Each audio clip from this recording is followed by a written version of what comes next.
Fala rapaziada, aqui quem tá falando é o Felipe Freitas. Fala galera, quem tá falando aqui é o Bezão. E esse é o canal Gold Sports. E hoje, rapaziada, trazendo pra vocês mais um Undercut. E dessa vez vamos falar sobre o GP da Itália, o GP de Monza que aconteceu nesse final de semana. E é uma alegria pra nós brasileiros. Pois é. Temos boas notícias. Aliás, já temos ótimas notícias, né?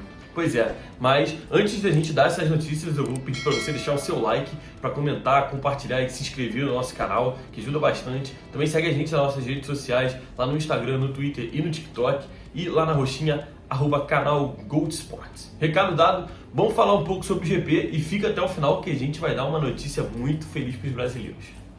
Para começo de conversa, né, para quem assistiu ali o Qualify 3, muita coisa mudou pro grid no domingo, né, na corrida. Porque alguns pilotos receberam várias punições. Exemplo do Verstappen, que recebeu 5 posições, do Hamilton, que foi largar lá no final do grid, também alguns pilotos que já tinham saído ali no Q1 e no Q2 também, que estavam punidos. Então a gente teve Leclerc, George Russell e o Norris largando ali entre os 3 primeiros, né? Vale destacar também o Ricardo, que largou em quarto, e o Gasly, que largaria em quinto. Logo na largada, a gente teve uma largada muito ruim por parte do Norris, ele fica para trás ali, todo mundo saindo. O Leclerc e o Russell conseguiram manter as suas posições, o Norris também, e o Verstappen começava ali então a galgar posições ali, comer algumas posições do grid.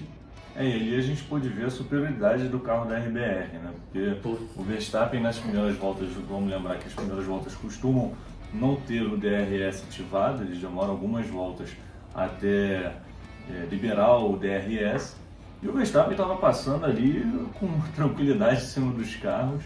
O Norris ajudou nessa bobeada que ele deu. O que foi mais interessante da gente ver foi que as reações de Leclerc e Russell, que eram os primeiros colocados, elas foram um pouco diferentes, né? O Leclerc reagiu em 0,27 segundos para dar a largada e o Russell reagiu em 0,36. O que nem parece muito, mas na Fórmula 1 essas diferenças são muito grandes, né? A gente já falou outras reações comparando, por exemplo, o Leclerc e Verstappen, que um foi 0,27 e outro foi 0,29. Então, dá para ver que nesse ponto o Leclerc foi melhor. Só que quando colocaram a comparação dos carros da Ferrari com a Mercedes em relação ao tempo que demorou para chegar de 0 a 200, a Mercedes recuperou incrivelmente, porque a Ferrari chegou em 4,97 segundos e a Mercedes chegou em 4,99. Então, me chamou muita atenção, porque a Mercedes, todo mundo sabe, está com um carro abaixo dos 2 primeiros, né? O Ferrari e a RBR. Mas ela está conseguindo realmente chegar num ponto de igualar alguma coisa ali, né? E uma boa surpresa também foi Nick De Vries. Boa entre aspas, né? O Alex Albon, ele teve um caso de apendicite e precisou ser hospitalizado no sábado, e com isso o Nick De Vries assumiu o lugar do ângulo tailandês. E largou bem, né? Ficou ali em nono, fez uma boa largada, sem acidentes. Ele manteve ali a posição dele. Na real ele tinha largado em oitavo, mas a gente sabia que eventualmente ele seria ultrapassado pelos carros que vinham de trás, como o Pérez, como o Sainz. Então ele manteve bem ali a posição dele. Falando também um pouquinho ainda da largada, o Mick Schumacher se envolveu ali num toque, perdeu 2 posições, porém sem danos ali maiores do que isso. O Verstappen estava num ritmo tão frenético que ainda na primeira volta ele já estava em quarto. Ele não perdeu tempo. Ele realmente tem feito um campeonato muito interessante. Ele tem entendido, ele tem conseguido pegar o ambiente da corrida e molda para que ele chegue na melhor posição, que obviamente é a vitória. Então, se ele foi para 7º lugar com as punições, ele fez uma pilotagem perfeita ali no início da corrida para que ele já perdesse pouco tempo atrás dos carros, né? E o Carlos Sainz, que trocou o motor e foi lá para o fundo do grid, estava fazendo uma corridaça. Isso foi até uma pena, né? Que ele teve a punição e acabou que a corrida dele foi um pouco ofuscada, mas ele fez uma bela corrida de recuperação e no início da corrida ele estava tomando muita posição na galera.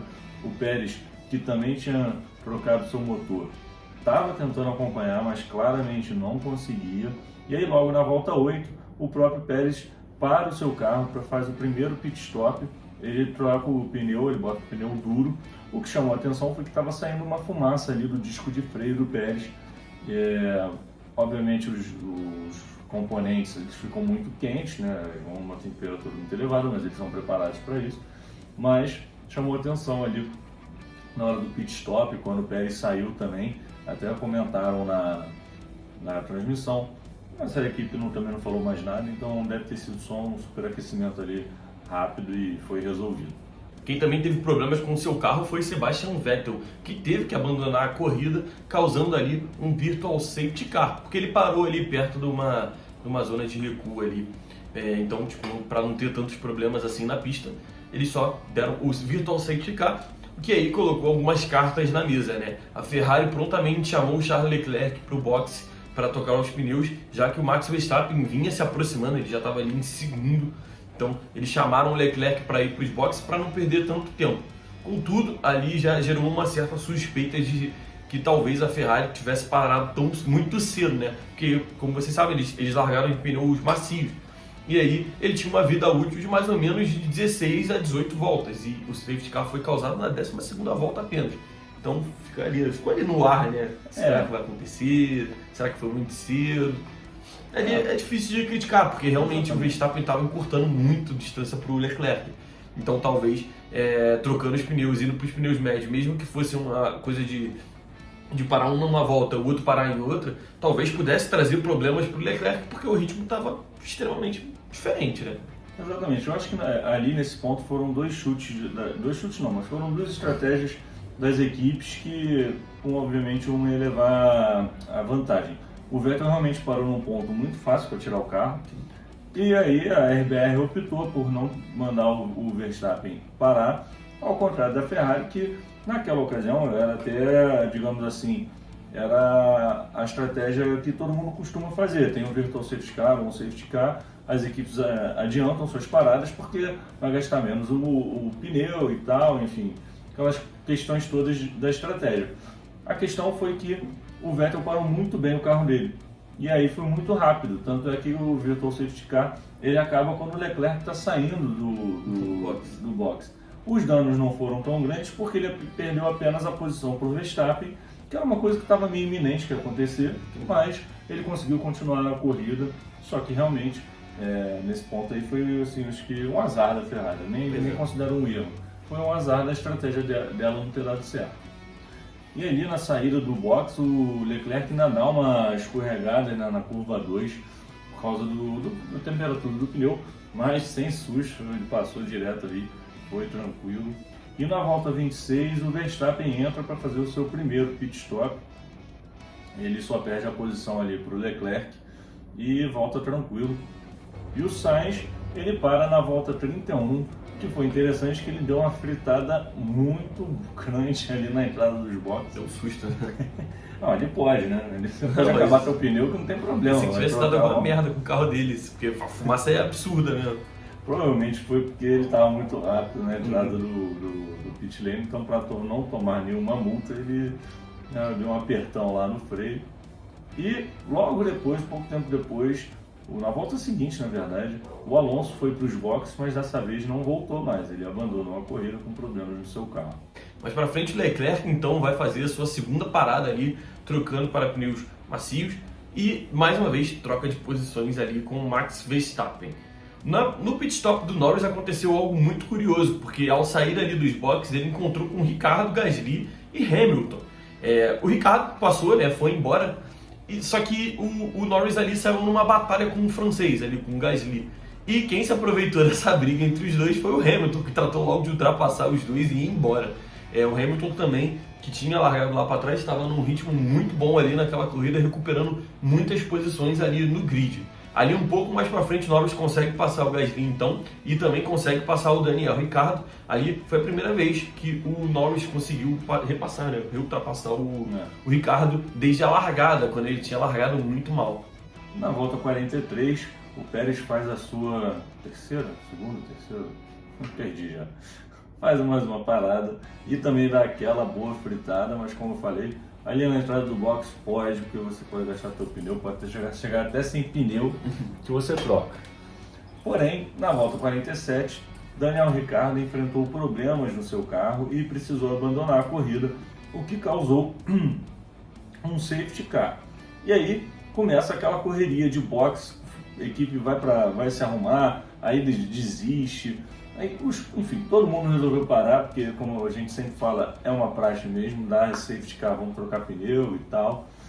Só que os líderes da corrida, o Verstappen e o Leclerc, né, primeira e segunda posição respectivamente, começaram a fazer suas contas se realmente valia a pena parar, e não pararam logo em seguida, né? Eles foram conversando com a equipe e o Verstappen perguntou, olha, se eu parar, eu perco posição? A equipe falou não. E o Leclerc perguntou, se o Verstappen parar, ele perde? A equipe falou não vai. E eu perco a minha segunda posição? Também não. Então os dois pararam, botaram lá os pneus, estavam prontos para uma relargada. Porém, mais uma vez, a gente teve uma participação da direção de prova que não agradou às equipes, porque a corrida terminou no safety car. Difícil, sei lá, achei meio difícil de falar. Eles explicaram que os comissários lá da Fórmula 1 não conseguiram tirar o carro do Ricardo com tanta facilidade como foi o do Vettel. Eles não conseguiram engatar lá, botar no neutro e empurrar o carro. Então, isso fez com que a corrida não fosse reiniciada. Foi reclamação de todo mundo, acho que eu não vi ninguém falar bem da decisão, né? Bem da decisão. Porque o trator teve que entrar na pista, né? Ele teve que ir lá na pista buscar o carro do Ricardo para tirar ele, e ele não estava perto daquela zona, daquela área que tem de escape realmente que tem da pista. Então, tipo, foram 6 voltas de safety car, basicamente, na pista. Ele já tinha demorado para chamar o safety car. E aí, uma volta, 2 voltas com a placa do safety car e a bandeira amarela, aí entra o carro de safety car para guiar os pilotos, né? Realmente, não agradou ninguém. A gente até estava discutindo ali na hora, trocando ideia sobre o que poderia ter sido feito, e eu acho que a FIA precisa encontrar algumas outras soluções para implantar na regra para esse caso. Eu até sugeri que, tipo, sei lá, faltando 10 voltas, para que pare a corrida mesmo e volte das 10 como se fosse uma bandeira vermelha, né? Tipo, você mantém os pilotos ali com safety car, tudo mais, não sei o que lá, e aí para todo mundo ali na formação e faz uma relargada, não sei, faltavam 6 voltas apenas, e tipo, muita coisa podia ter acontecido ali, né? Teria sido interessante, né? A gente viu um final ali, você traz um pouco mais de emoção ali para as partes finais e não termina a corrida nesse anticlímax. Dito isso, eu acho que os caras fizeram o que podiam, né, cara? Não tinha o que se fazer, né? Parou num ponto complicado, o trator teve que entrar na pista, faltava poucas voltas, entre aspas, né? 6 voltas. Não tinha muito mais do que fazer do que deixar a corrida realmente terminar com o safety car na pista. Acho que eles foram ali para a bola de segurança deles, né? Terminou com o safety car, ninguém perdeu, ninguém foi prejudicado. É óbvio que os pilotos vão sempre falar, eu podia ter chegado. Eu vi um rádio do Mick Schumacher não reclamando, mas lamentando muito o fato do safety car ter ficado até o final, que ele conseguiria pegar uns pontos, mas aí é muito relativo se conseguiria mesmo ou não e tal, enfim. Mas acho que eles foram na bola de segurança. Jogaram com regulamentos baixo braço. Exatamente, cada um se doou do seu jeito. A Mercedes falou, olha, por que não fizeram esse Abu Dhabi e tal? O resto reclamou lá, mas a verdade é que se eles dão uma relargada, o Verstappen, por exemplo, bate, ia ser um saco também. O pessoal ia falar pra caramba. Então, acho que foram uma bola de segurança. E assim a gente termina a corrida, Verstappen em primeiro, Leclerc em segundo, Russell em terceiro. O Verstappen já está com 9 dedos na taça. Pois é, né? É impressionante. O próximo dedo pode vir na próxima corrida. Cara, isso me impressionou muito, porque eu estava me preparando para ter um campeonato resolvido ou no Japão, ou no Japão e Estados Unidos estavam falando, né? E a gente já está agora em Singapura. Pois é, isso de Japão e Estados Unidos não são tão perto assim do final, né, cara? Falta ali umas 4, 5 corridas e depois do Japão e dos Estados Unidos. Mas, pois é, né? 7 corridas, vai ficar faltando 6 se ele ganhar a próxima e for campeão. Exatamente. Ele tá bizarro. De braçada, hein? Parabéns, Ferrari. Mentira, parabéns aí, RBR, Verstappen, que estão fazendo um ano maravilhoso. Pois é, saímos de uma dominância e entramos em outra. E agora a gente vai falar a tabela do Mundial de Pilotos e de Construtores. No Mundial de Pilotos, Max Verstappen à frente com 335 pontos, seguido por Leclerc com 219, Pérez logo atrás com 210, Russell com 203 atrás de Pérez, Carlos Sainz com 187, Lewis Hamilton com 168, Lando Norris com 88 pontos, Ocon com 66 pontos, Alonso com 59 pontos e Valtteri Bottas com 46 pontos completam o top 10. No campeonato de construtores, a situação é a seguinte: RBR com 545 pontos, Ferrari com 406, em terceiro lugar a Mercedes com 371, em quarto lugar a Alpine com 125, em quinto lugar McLaren com 107, em sexto lugar Alfa Romeo com 52, em sétimo a Haas com 34, em oitavo a AlphaTauri com 33, em nono a Aston Martin com 25 e a Williams em décimo com 6 pontos, sendo que esses 2 pontinhos aí a mais foi o Nick De Vries que conseguiu, né? Ele terminou ali em nono. Pois é uma curiosidade aí que o Latifi se encontra hoje em 21º no Mundial de Pilotos, que tem 20 pilotos correndo todo final de semana. Eu estava pensando hoje, a situação do Latifi está muito insustentável. Tá que isso, cara. Não, porque o De Vries foi muito bem, cara. Ele classificou pro Q2. Exatamente. Ele foi pro Q2 e quase foi pro Q3. Exatamente. O De Vries, vamos lembrar, o De Vries é um piloto reserva que tem muito pouco contato com a Fórmula 1, tanto é que no final da corrida ele pediu ajuda para os funcionários da Williams para sair do carro, porque ele não estava aguentando de dor.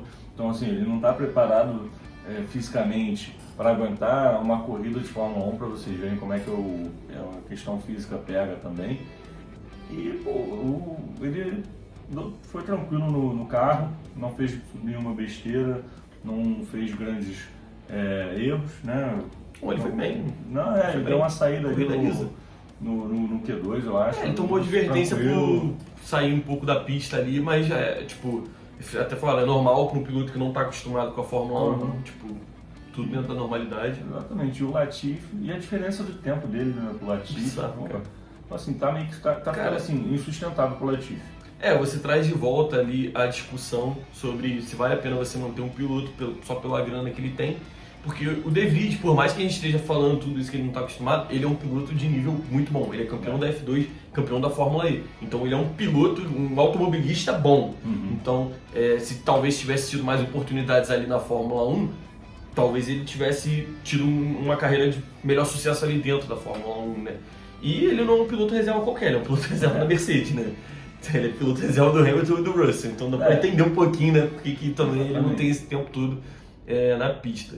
E assim, a Mercedes está querendo colocar ele na Fórmula 1, porque como eu falei no Spin, é a terceira vez do De Vries, que foi a terceira vez que o De Vries participou de um treino livre, né? Sim. Ele participou do treino livre, no primeiro treino livre, sexta-feira, pela Aston Martin, mas foi em relação ao programa de pilotos, não tinha nada a ver com o álbum antes, né? A questão do álbum veio depois. Mas realmente ele é um talento ali que o pessoal está querendo ver na Fórmula 1 e, olha... Cavou a vaga dele, Cavou a vaga dele, pra mim também acho. Ele cavou a vaga dele. Eu acho que o Latifi vai dar adeus e o De Vries vai entrar. E galera, pode comemorar porque o Brasil tem um campeão na Fórmula 2, Felipe Drugovich garantiu seu título em Monza, foi muito comemorado e tem que ser mesmo, o Brasil de volta no topo. E olha, vocês acham que é só essa boa notícia? Não, tem mais. Como a gente já vinha falando há um tempo, o Drugovich estava aí nesses burburinhos de vai para a Fórmula 1, vai ser piloto reserva, Rádio Paddock rolando. Só que hoje foi confirmado, Drugovich está contratado pela Aston Martin para ser piloto reserva da equipe em algumas corridas no ano que vem, em 2023, e também vai ser o primeiro piloto do programa de desenvolvimento de jovens talentos da Aston Martin. Então é provável que a gente já veja o Drugovich em ação ainda esse ano na Fórmula 1, no treino livre 1 de Abu Dhabi, é o planejamento da Aston Martin. Ele vai fazer alguns outros testes em novembro também, e no ano que vem ele vai participar de corridas como piloto reserva, mas também vai fazer testes com o carro de 2021 da escuderia. Então assim, muito boa notícia pra gente. É o Brasil que está voltando a figurar ali no mundo da Fórmula 1. Vamos lembrar que a gente já tem o Pietro Fittipaldi como piloto reserva da Haas e também torce para que ele entre mais nas corridas e participe e ganhe sua vaga no grid. Mas agora a gente tem dois nomes ali com possibilidade. Drugovich está em alta, chamou a atenção da galera da Fórmula 1 e vamos torcer para que a gente veja cada vez mais o pessoal lá. Tem o Enzo aí na Fórmula 2, vai olhar na Fórmula 3. Vale destacar ali o Enzo nessa corrida que o Drugovich foi campeão. O Enzo ficou em terceiro e, para quem não sabe, o Enzo corre na Charrus, que não é um dos melhores carros do grid, muito pelo contrário. É um dos piores carros do grid. Para comparação, ali o Enzo teve 2 companheiros de equipe e um companheiro só pontuou e ele fez 4 pontos. O Enzo está com mais de 120 pontos ali no campeonato. Então, Tubarãozinho daqui a pouco também tá pintando ali no grid da F1, hein? Se Deus quiser, vai dar tudo certo. Então, rapaziada, por hoje é só. Espero que vocês tenham curtido o nosso vídeo. Não esquece de deixar o seu like, de comentar, de se inscrever e compartilhar. Segue a gente nas nossas redes sociais, lá no Instagram, no Twitter e no TikTok. E também lá na roxinha, @canal Guto Esportes, beleza? Tamo junto e até o próximo Undercut. Valeu, galera. Abraço.